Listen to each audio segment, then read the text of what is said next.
Bonjour à tous et bienvenue dans ce nouvel épisode de l'Hebdo des marchés. C'est déjà le troisième épisode de cette série. Cette semaine, on se retrouve comme toutes les semaines avec Antoine. Bonjour Antoine, ça va? Salut David, écoute, ça va bien. Bonjour à tous, hein, merci de nous suivre sur ce nouveau podcast. Bah ouais, on a encore eu une semaine chargée. Là, on arrive sur la fin des résultats d'entreprise, notamment en France. C'est pas encore terminé aux États-Unis. Qu'est-ce que tu as retenu, toi, de ces résultats d'entreprise? Ils ont été plutôt bons, non? Oui, alors effectivement, ça y est, c'est la fin, en tout cas en France, pour les entreprises du CAC 40, hein, puisque les 40 entreprises du CAC ont publié leurs résultats. Et dans l'ensemble, on peut dire que globalement, c'est meilleur qu'attendu. Le chiffre d'affaires, la croissance du chiffre d'affaires a été en moyenne en hausse de 7,6% pour les 40 sociétés du CAC 40. Donc ça, c'est plutôt une bonne nouvelle, hein, puisque on anticipait potentiellement, hein, des chiffres d'affaires en repli, donc une hausse de 7,6%. Bien évidemment, c'est le luxe qui est ressorti en tête, hein, on en avait déjà parlé, mais c'est vrai que Hermès a connu une croissance de 22%, LVMH 15%, et aussi le secteur automobile qui a bien progressé puisque on a une hausse de 30% pour Renault, hein, donc hausse du chiffre d'affaires, et 14% pour Stellantis. Donc ça, c'est les bonnes nouvelles. Du côté des moins bonnes nouvelles, on va dire, eh bien, on a ArcelorMittal dont le chiffre d'affaires a baissé de 15%. Total Energy, alors qu'il restait sur des records, hein, bien évidemment, mais le chiffre d'affaires s'est replié donc d'un trimestre par rapport au premier trimestre 2022, il s'est replié de 9%, et Eurofins Scientifique également, dont le chiffre d'affaires a baissé de 10%. Dans l'ensemble, donc comme je le disais, on a eu des relèvements aussi de prévisions, et pour l'ensemble, finalement, les prévisions sont donc confirmées pour l'année en cours, voire rehaussées pour certaines entreprises.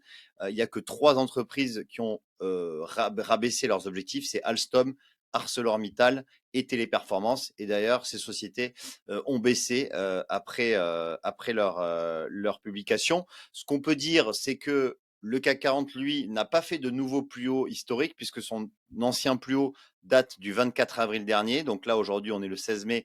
Donc ça fait à peu près 3 semaines que le CAC fait du surplace. Il a baissé que de 1,5% depuis ses points hauts. Donc il n'y a pas vraiment on va dire, de correction, hein, finalement. C'est une latéralisation du CAC. Il reste toujours en hausse de 14,5% depuis le début de l'année. Donc pas vraiment d'inquiétude pour l'instant. Même si on a corrigé un petit peu, on a quand même eu, des plus hauts cette année sur le CAC 40, donc on reste sur une tendance qui est quand même plutôt, positive. Au contraire, aux États-Unis, c'est plutôt la panique en ce moment avec les banques. Alors on a eu quelques bonnes nouvelles quand même dans les résultats. On a notamment eu, Google qui a surpris et puis là, on a eu la keynote de Google avec, Google I/O. Tu voulais revenir un peu sur les résultats de Google et notamment d'Alphabet, qui est la maison mère de Google. Oui, alors effectivement, Google, c'était en fait, alors Alphabet, hein, la maison mère de Google, c'était la dernière des GAFAM à publier ses résultats, et on va dire que ça a été très bien accueilli. Pourquoi? Parce que le titre a progressé de 10%, donc la semaine dernière lors de la publication des résultats. Pourquoi? Bah, parce qu'en fait déjà, il y a eu l'effet d'annonce, hein, de son chatbot, hein, donc qui s'appelle Bard, qui est le concurrent, hein, direct de ChatGPT. Et effectivement, donc Bard, donc ça va être donc un chatbot, hein, et puis donc l'intelligence artificielle de Google va être il y a plus de 100 innovations qui ont été annoncées, donc un nouveau modèle de langage, des équipements, des nouveaux services. Et effectivement, progressivement, l'intelligence artificielle de Google va rentrer dans ses produits, notamment dans Chrome également. Donc Sundar Pichai, hein, qui est le PDG de Alphabet, disait que Google était à un point d'inflexion aujourd'hui, euh, par justement l'introduction de son intelligence artificielle. Alors concernant l'intelligence artificielle générative, hein, celle qui donc génère en fait des pensées, des idées, etc., elle n'est pas intégrée pour l'instant à Google, elle va être intégrée à Search Generative Experience. Voilà, et donc Search Lab, pardon. Et donc du coup, ben, on va dire que Google en fait suit à la trace ChatGPT, puisque De toute façon voilà. toute Oui. façon, on le voit aujourd'hui, les GAFAM, c'est tous les GAFAM. Il y a Google, mais on parle aussi d'Amazon, de Microsoft, etc., qui sont tous, enfin, on parle surtout de Microsoft dans les derniers podcasts, mais même Amazon, etc., ils ont tous aujourd'hui des plans dans l'intelligence artificielle. C'est devenu Mmh. un des secteurs importants, en tout cas pour les géants du web, d'essayer de réussir à conquérir justement ce marché. Et c'est là où les bonnes nouvelles sont, hein. On le voit d'ailleurs, les actions growth, donc les actions de croissance, hein, performent bien sur les marchés américains, alors que, comme je le disais, les banques aux États-Unis ouais, sont dans une situation, alors pas les grosses banques, mais les banques régionales sont dans une situation aujourd'hui assez compliquée pour certaines. Nous, en France, on a eu le Crédit Agricole, il me semble, qui a publié ses résultats, et des résultats qui ont été corrects, avec un bénéfice supérieur aux attentes, il me semble. Oui, alors effectivement, concernant le secteur bancaire, en France et en Europe, c'est vrai qu'il est beaucoup plus solide qu'aux États-Unis, notamment pour les banques régionales, puisque, le Crédit Agricole, qui est la deuxième banque française, hein, derrière BNP Paribas, eh bien, a doublé son bénéfice net sur le trimestre.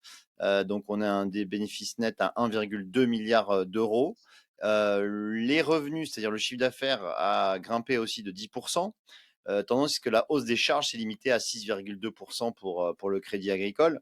En fait, la banque a bénéficié d'un fort volume, notamment dans ses émissions obligataires, hein. C'est vrai que le marché obligataire était en ébullition, et ça a fait grimper les revenus. Et aussi la demande de couverture de la part de ses clients, puisque effectivement, étant donné qu'on est quand même au plus haut des marchés, on a beaucoup de clients qui se couvrent contre quand même des baisses de marché. Concernant les risques, hein, la charge du risque a doublé quand même, notamment du fait que, eh bien, les crédits à la consommation pour les particuliers et pour les PME aussi, eh bien, a posé une augmentation des risques. Pourquoi? Parce que les taux ont augmenté, bien évidemment. Crédit Agricole profite également de la remontée des taux d'intérêt, hein, dans sa division banque de détail, comme l'ensemble du secteur bancaire. Et aussi, autre signe de bonne santé pour Crédit Agricole, c'est que le ratio de solvabilité, hein, le fameux, c'est le corps, le CET1, c'est le core tier 1, eh bien, est ressorti à 11% des fonds propres, 11,6% pardon, des fonds propres, contre un minimum requis de 7,9%. C'est-à-dire que, en fait, c'est-à-dire que la banque couvre 11,6% de ses fonds propres. Et donc ça, c'est aussi un signe que, eh bien, la banque est en bonne santé. Voilà, donc du côté de Crédit Agricole, pardon, je voulais en parler parce que eh bien, les banques françaises, malgré eh bien, les turbulences qu'il y a eu aux États-Unis, sont en bonne santé et reprogressent en bourse. Eh ben, on suivra ça avec grande attention, et puis on verra si dans les prochains trimestres, la tendance va s'inverser, ou si au contraire, les banques européennes, françaises, il y a aussi la Suisse avec ce qui s'est passé, UBS, Crédit Suisse, etc., qui est intéressant à suivre. Donc c'est un secteur à suivre, en tout cas en ce moment. On disait que la crypto-monnaie était dangereux en général, mais investir dans les banques peut aussi être un investissement dangereux. On l'a vu ces derniers temps, même si c'est beaucoup moins volatile en temps normal. Et puis la dernière action dont tu voulais parler dans le podcast de cette semaine, c'est Palantir. Palantir qui a aussi publié des résultats, ou qu'est-ce qui s'est passé? Pourquoi tu as retenu cette action Oui, pour cette semaine? alors c'est vrai que Palantir, déjà, bon, c'est vrai que c'est pas une action de très forte valorisation. Par contre, c'est une action qui est très détenue par les utilisateurs, hein, les users d'eToro. Elle est dans le top 20 d'ailleurs des actions les plus détenues par les clients d'eToro. Alors je voulais en parler parce que bah, c'est la deuxième fois de son histoire que Palantir dévoile un bénéfice trimestriel, hein. C'est vrai que c'était un groupe qui était plutôt en perte. Et donc là, on va dire qu'il y a un point d'inflexion pour Palantir. Et d'ailleurs, bah, le jour de la séance, enfin le jour de la publication des résultats, le titre a progressé de 23% sur une seule séance. Donc on voit qu'il y a bah, tout de suite un engouement pour Palantir, puisque le groupe a fait donc état d'un bénéfice trimestriel. Le chiffre d'affaires, lui, est ressorti en hausse de 18%. Et surtout, ce qui a plu, c'est eh bien, les propos du directeur général, puisqu'il a annoncé que il souhaitait que tous les trimestres maintenant soient positifs, c'est-à-dire soient en bénéfice pour Palantir. Et donc ça, évidemment, ça a plu aux investisseurs. Ensuite, il faut savoir que Palantir, c'est les clients de Palantir, c'est le CIA, le FBI, la NSA, l'armée. Et effectivement, dans ce domaine aussi, les revenus, hein, c'est-à-dire le chiffre d'affaires a progressé de 20%. Et surtout, Palantir on parlait d'intelligence artificielle, hein, juste avant, et bien, Palantir a dévoilé aussi sa nouvelle plateforme d'intelligence artificielle, donc baptisée AIP, hein, donc AIP en français. Et cette intelligence artificielle donc va être introduite dans les produits de Palantir et va donc aider au renseignement, hein, puisque Palantir, c'est une société qui fait du renseignement notamment, enfin, des logiciels pour des boîtes de renseignement. Et donc, ça va aider donc, le renseignement et la prise de décision sur le champ de bataille. Euh, voilà, donc d'ailleurs, le PDG, hein, donc, a dit qu'il n'avait jamais rien vu de tel en 20 ans au sein de l'activité de Palantir. C'est pour dire que également l'intelligence artificielle va donc permettre eh bien des gagnants en efficacité pour ces produits et pour notamment tout ce qui est l'outil dans les batailles, hein, des batailles de guerre. Hein. Et donc ça va justement permettre au groupe de eh bien, progresser, à mon avis, sur du long terme. Ouais, D'ailleurs, on voyait que l'action Palantir était revenue au niveau de son prix d'introduction aux alentours je crois, des 6-7 $ et on est revenu aux alentours des 10 maintenant. Et donc, on a sûrement une tendance haussière qui se met en place sur le titre Palantir. on l'a vu déjà avec Thales en France, hein, qui disait justement dans ses résultats qu'ils avaient profité de l'augmentation des budgets militaires et de défense Mm. de l'État français, mais aussi d'autres États. Ça pourrait être aussi le cas pour Palantir, hein, comme tu le dis, étant donné que c'est une société spécialisée dans la surveillance. On pourrait, enfin, il pourrait bénéficier d'aides ou de contrats justement donnés par différents États, ce qui pourrait favoriser le cours et donc bénéficier aux actionnaires de la structure. Est-ce que tu veux rajouter quelque chose pour cette semaine? On a eu aussi d'autres résultats la semaine dernière avec notamment PayPal, Shopify ou Taboola. On vous laissera aller regarder sur les sites internet les différents résultats. Mais voilà, le grand mot à retenir, de toute façon, je pense, du premier trimestre, c'est intelligence artificielle. Ça a Oui. été vraiment là où tous les entreprises ont dévoilé un peu leur plan et ce genre de choses. Est-ce que tu veux rajouter Non, quelque chose avant oui, qu'on termine l'épisode d'aujourd'hui? pour conclure, effectivement, comme tu le disais, l'intelligence artificielle, alors notamment via ChatGPT 4, eh bien, a tenu une grande place dans les médias. C'est vrai qu'on en a énormément parlé. Et d'ailleurs, tous les grands patrons en ont parlé, les Bill Gates et Elon Musk et consorts ont donné leur vision là-dessus. Et on voit que effectivement, il y a une énorme évolution, hein, de cette technologie quand même, qui vraiment est impressionnante. Donc maintenant, on va voir si ça se poursuit. Euh, L'évolution est tellement rapide qu'il y a eu même une pétition qui avait été signée par plusieurs grands patrons de l'intelligence artificielle.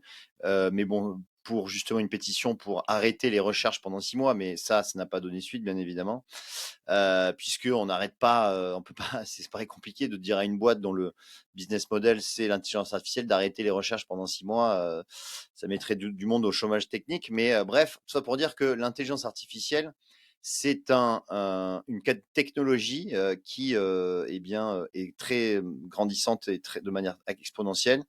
Et on suivra ça avec grand intérêt, bien évidemment. Et c'est aussi, on peut dire, si on fait un petit bilan aussi de ce premier trimestre, on peut dire que les valeurs technologiques ont bien remonté la pente.